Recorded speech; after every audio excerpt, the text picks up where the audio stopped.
As the fans jump about. The only rider that I saw jumping the barricades today, which is no small feat, man. That was cool to see. It's hard conditions to be jumping planks. Well, these are the best moments of the race, and in this first lap, it was still Van Aert and Van der Poel. We thought we were in for a closer duel, didn't we? I sure did, yeah. Van Aert was looking really, really good at the beginning of this one, and yeah, he was really like turbo. I'm curious to hear from him after the finish here. Hopefully we get some comments, but I'm sure he'll definitely be speaking to the press after eventually. But you know, he did do a great race, and he put 45 seconds or so into Runhard. The gaps in this track were always going to be big, Rob, with the big heavy bits. But yeah, at this point, he did have Van der Poel under pressure for sure. In his first rounds, it was Van der Poel even said, you know, I just needed to follow, and he really forced the tempo early on.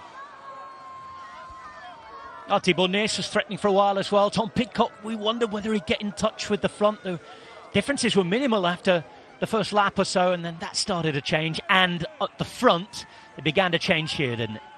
Yeah, it was that section there where we saw Van Aert have to put a foot down, and then here you can see there's just a spot of bother. The difference in style, you know, it was significant for Van Aert there. He started to shed a lot of time fast, and that's why you saw the lap time stay fairly consistent for Van der Poel, but you saw it really go out for Van Aert on that lap.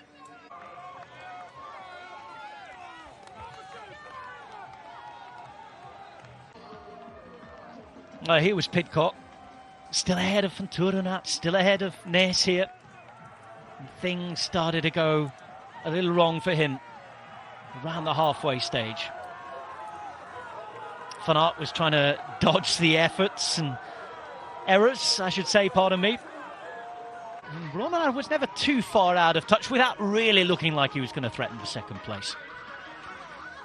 No, but this is Van der Haar sewing up the series in a pretty good way. He's going to definitely take quite a bit of time on the series overall, so that's going to be good for him. So he'll also be ecstatic about this, and probably even up on the podium potentially at the end, just to take over the leader's jersey. But man, this guy today, nothing really more to say than we've already said. He's on an absolute tear of form, and he's just continued to dominate this year's Christmas period of cyclocross.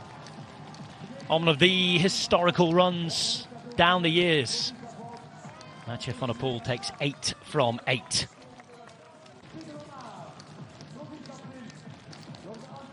Second for Wout van Aert, third for Pim Ronhaar.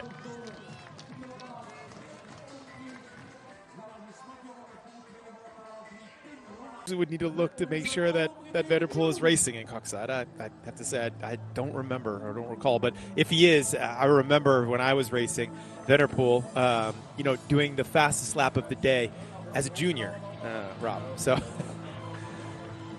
well, he's down on the provisional start list. They both are. Right. Lams and Dernacross, and I think we expect Tom Pidcock as well. We did. He wasn't due to race today. That did change. There's the podium protocol.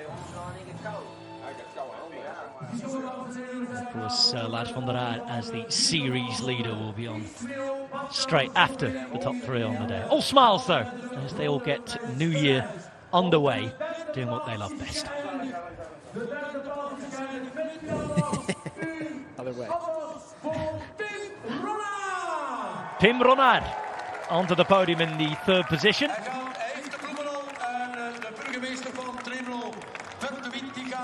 And a good moment for the Baloise Trek Lions. It is Mathieu van der Poel sat and waiting.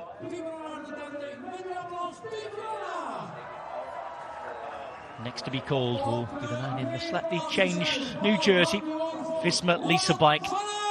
And Wout van Aert, who's in second, and listen to that cheer.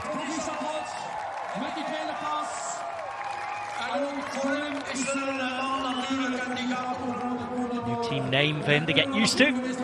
Slightly changed jersey for us to take in as well. Same Wout van Aert on the bike.